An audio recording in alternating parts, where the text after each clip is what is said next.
안녕하세요. 제가 지금 벌려놓은 일이 많아가지고 작년에 수어통역사 필기시험에 합격했고 작년에는 이제 제가 뭐 하는 일이 워낙 많았어가지고 필기시험만 합격하고 이제 실기시험은 작년에 볼 생각이 없었어요. 그래서 이제 올해 실기시험은 10월에 보는데 그걸 지금 준비하고 있는데 여러 가지로 참 머리도 아프고 바쁜 나날을 보내고 있습니다. 제가 오늘 여러분들이랑 나누고 싶은 얘기는 저희 아이가 이제 ADHD였잖아요. ADHD라는 아이들이 어떤 아이들인지 또 그 양육 과정이 어땠는지에 대해서 그 과정을 좀 말씀을 드려보고 싶어요. ADHD는 뭐냐면 주의력 결핍 과잉 행동 장애라고 합니다.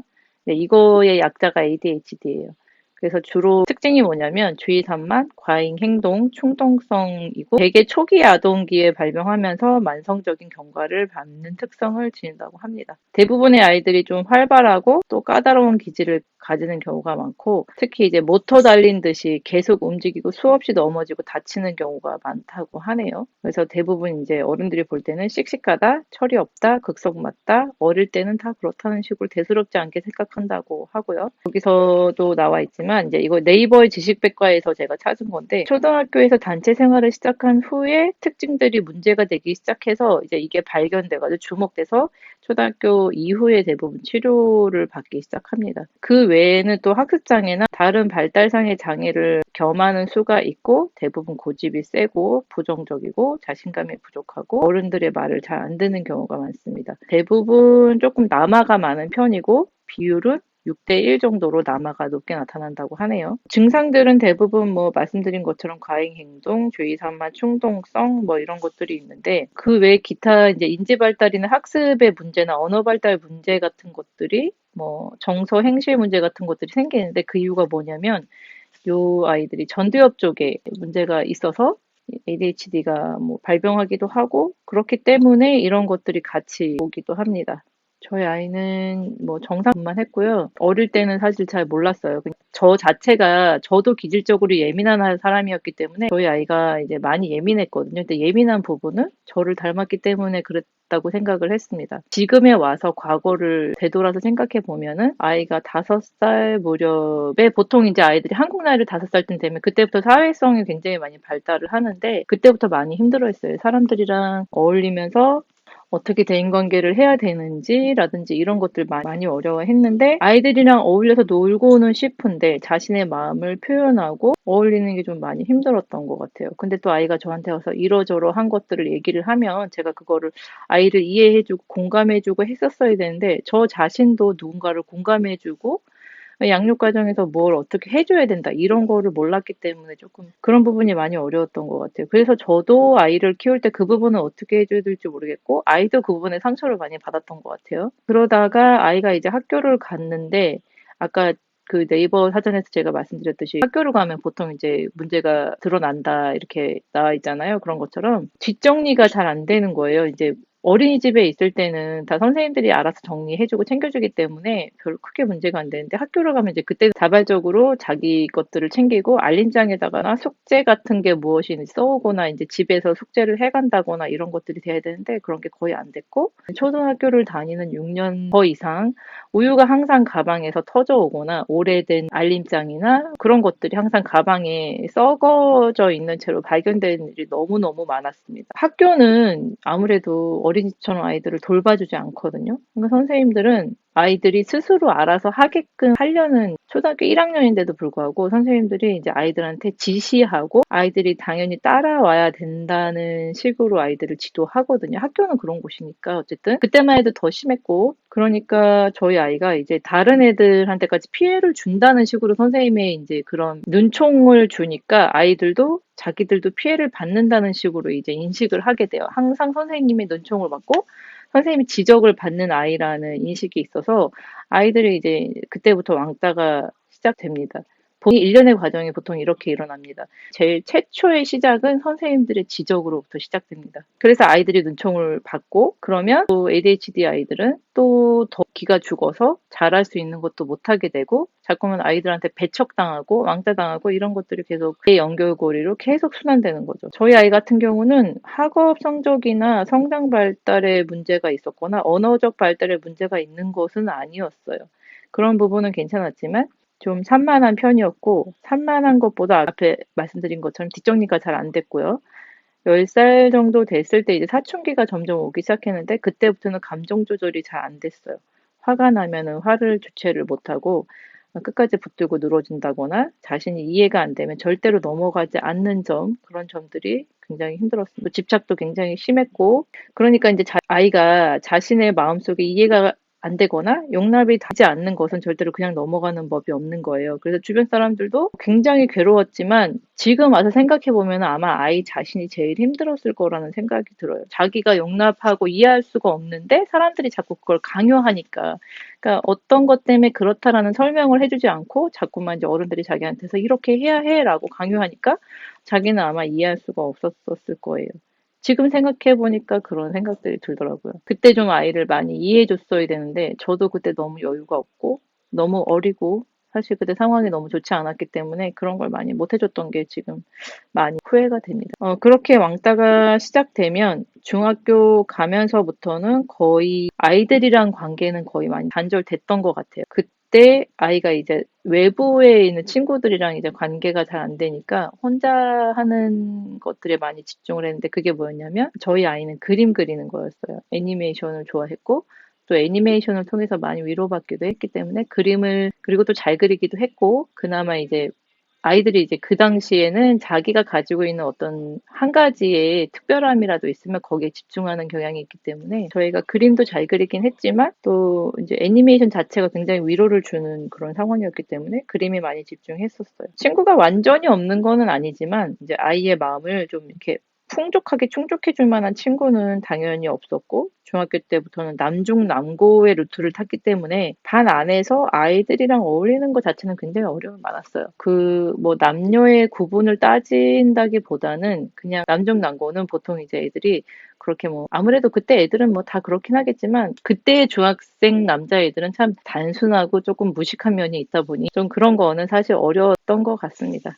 저희 아이 같은 경우는 초등학교 때도 어떤 일이 있었냐면 한겨울에 맨발에 슬리퍼 반팔 반바지 입고 학교 갔었던 적도 있었고 그래서 왜 그랬냐 그러니까 그냥 더웠다 이런 식으로 얘기했었어요. 중학교에 들어가면서부터는 의복 관리나 외모 관리가 잘 안 되었고 아침에 일어나서 약을 먹고 학교를 가는 게 너무 힘들어 했었어요. 근데 처음에 초등학교 때 이제 알게 돼서 약을 먹고 처음에 관리가 됐을 땐 처음에 약의 효과를 좀 땄었거든요. 그래서 많이 안정이 됐었는데 그래서 이제 좀 많이 여러 면에서 많이 좀 편안해졌었는데 중학교 한 2학년쯤 되면서부터 약 부작용을 굉장히 호소했어요. 근데 사실 그 약은 부작용이 있는 약은 아니라고 하긴 했는데 약만 먹으면 항상 학교에 가서 토하고 배가 아프고 머리가 아프고 너무 힘들어 했었어요. 그래서 의사하고 상의도 계속해서 약을 바꾸고 추가하고 했지만 아이가 온 몸으로 약을 거부하더라고요. 그래서 약물 치료는 그때 중단했습니다.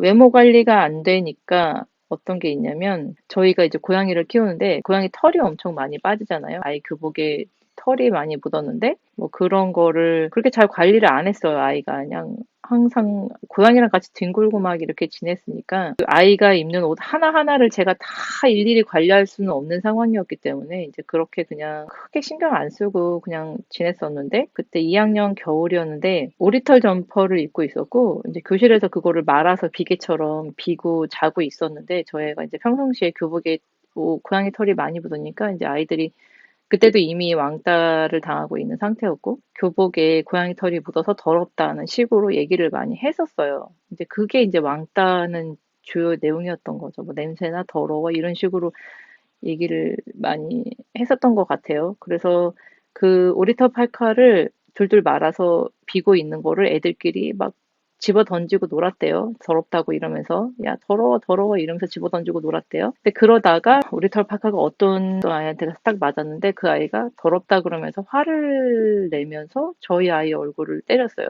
주먹으로 때려서 안경이 거의 부러지다시피 됐고 얼굴도 상처가 났고 그래서 이제 그날 밤에 응급실에 가서 CT를 찍었어요. 근데 CT를 찍었더니 선천적으로 전두엽 부분이 뇌가 좀 없었어요. 그렇지만 정상 발달했기 때문에 전두엽 부분의 발달은 아무 문제가 없는 것이다라고 얘기해서 제가 혼자 생각하기로는 전두엽이 조금 없는 것이 어쨌건 저희 아이가 ADHD가 발병하게 된 원인 중에 한 가지가 아닐까라고 생각했지만 대학병원에서도 크게 문제가 안 됐을 것이다라고 얘기했기 때문에 다시 그 부분에 대한 검사는 진행하지 않았습니다. 어쨌든 그때 학교폭력 사건이 있었고 학교나 가해자나 담임 선생님은 모두 사실 자기네들끼리 한 편이더라고요. 담임 교사는 가해 아이를 감쌌고 학교는 그냥 그 사건을 빨리 덮고 싶어하는 제스처를 계속 보냈고 어떻게 하면 빨리 마무리를 질 것인가, 나를 얼르고 달래서 이걸 빨리 조용하게 만들 것인가에 대한 관심만 있었어요. 그래서 그때도 공교육이라는 게 정말 엉망진창이구나, 믿을 수 없는 교육 체계구나라는 생각을 한 번 더 했었던 것 같아요. 그렇게 해서 아이가 정말 힘들게 고등학교를 진학을 했었고, 아이는 계속해서 사실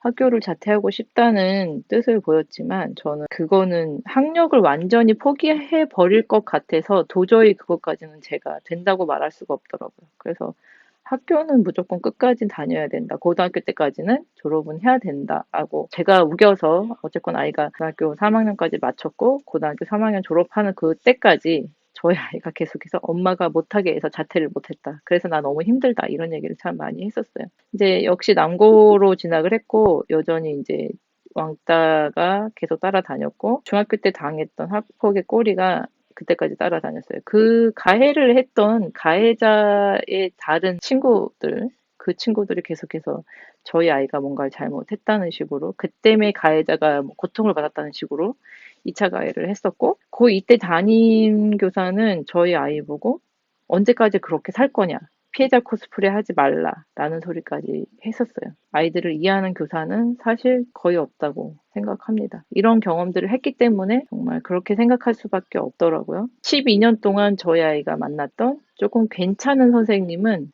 한 명에서 두. 더 많은 얘기를 할 수 있지만 선생님에 대한 얘기는 여기까지만 하겠습니다. 근데 저희 아이가 처음에 이제 애니고로 가려고 했었어요. 근데 중학교 때 이제 그림만 그렸잖아요. 공부는 안 하고. 그러니까 특성화고는 성적 비중이 워낙 높기 때문에 뭐 특성화 고등학교 갈 수가 없었고 그래서 그냥 일반 고등학교로 진학했어요. 일반 고등학교 진학을 했는데 이제 아이가 계속 그림은 그리고 싶고 애니메이션은 하고 싶고 그래서 막 방법을 찾다가 그럼 우리 일본에 있는 대학으로 진학을 하자라고 얘기를 해가지고 제가 이제 그렇게 하자 하고 아이랑 얘기를 했어요. 사실 그땐 좀 잘 몰랐거든요. 한국으로 가나 일본으로 가나 무슨 차이가 있겠나 싶어가지고 시작했는데 이제 겁이 없었죠. 그냥 그때는 저희 아이가 살 수 있는 방법이 그거밖에 없었다고 생각을 했습니다. 고3 담임 선생님이 면담을 하러 갔더니 저한테 왜 아이를 미술을 시키냐, 한국에 있는 대학교에 인문계 입시를 시키자고 저를 설득하더라고요. 근데 선생님이 나빠서가 아니고 그냥 아이를 잘 이해를 못한 거예요.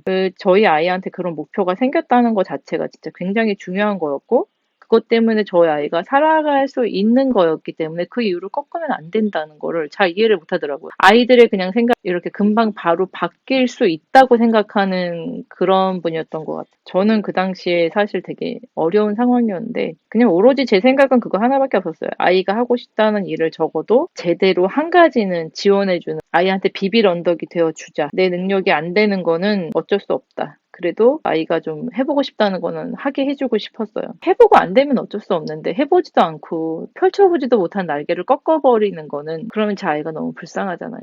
그래서 결국에는 이제 일본 미대 입시를 시작했죠. 제가 가지고 있는 아이에 대한 죄책감 중에 한 가지는 저희 아이가 저의 자식으로 태어나서 겪지 않아도 되는 일들을 너무 많이 겪고 힘들고 또 해보고 싶은 것도 못 해보고 그렇게 사는 것 같아서 그게 제가 가진 죄책감 중에 하나였거든요. 그래서 뭔가를 이루어보고 싶은데 이루려고 노력도 할 수 없게 되면은 나중에는 무엇도 하고 싶은 사람이 되지 않을 것 같아서 포기할 수가 없더라고요. 저희 아이가 그림을 그리고 싶은 이유를 나중에 얘기해 줬는데 본인처럼 소외되고 마음이 아픈 사람들을 위로해 줄 수 있는 따뜻한 이야기를 애니메이션으로 만들어서 그 사람들의 얘기를 해주고 싶어서라고 얘기하더라고요. 근데 어떻게 제가 그거를 꺾겠습니까? 그러면 안 되잖아요. 우선은 저를 통해서 세상에 태어난 아이니까 저희 아이는 살아보고 싶은 대로 살 수 있게 해야 되겠다. 이런 생각으로 시작했습니다.